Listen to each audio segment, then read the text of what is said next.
একদা একটি গ্রামে একজন কৃষক ছিল।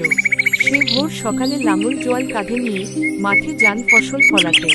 বাবা দিন রাত মাঠে কাজ করে, ছেলের পড়াশোনার খরচ জোগাতে হবে তাই। আর এই দিকে ছেলেটি তার বন্ধুদের নিয়ে রেস্টুরেন্টে আড্ডা দিচ্ছে। আজকে বাবা একটু বেশি ক্লান্ত, আজকে সে অনেক কাজ করেছে। কি মিয়া, আপনার ছেলে নাকি ম্যাজিস্ট্রেট হবে? বাবা ছেলেকে টাকা পাঠাচ্ছে, ছেলে বড় হয়ে ম্যাজিস্ট্রেট হবে। দেখো দেখো মশাই, ছেলে ফোন দিয়েছে। দোকানদার বলেন। আচ্ছা, ছেলে ঠিকমতো পড়াশোনা করছে তো? অবশ্যই অবশ্যই ছেলে মন দিয়ে পড়াশোনা করছে।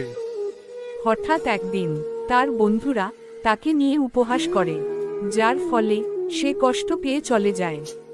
পরের দিন ছেলেটি ভাবতে থাকে, আমার বাবা আমার জন্য কতই না কষ্ট করে, মাথার ঘাম পায়ে ফেলে রোজগার করে টাকা পাঠায়, আর এই দিকে আমি। বাবা আমাকে মাফ করে দিও। ছেলে বাবার পুরনো চিঠি হাতে নিয়ে, বাবা আমাকে মাফ করে দিও, আমি না বুঝে ভুল ছেলেদের সাথে মিশেছিলাম। অবশেষে ছেলে তার ভুল বুঝতে পেরে বাবার কাছে ফিরে যাচ্ছে।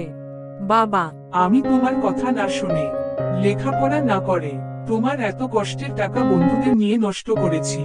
বাবা এবারের মতো আমাকে মাফ করে দিও, এখন থেকে আমি সবকিছু ছেড়ে মন দিয়ে পড়াশোনা করব।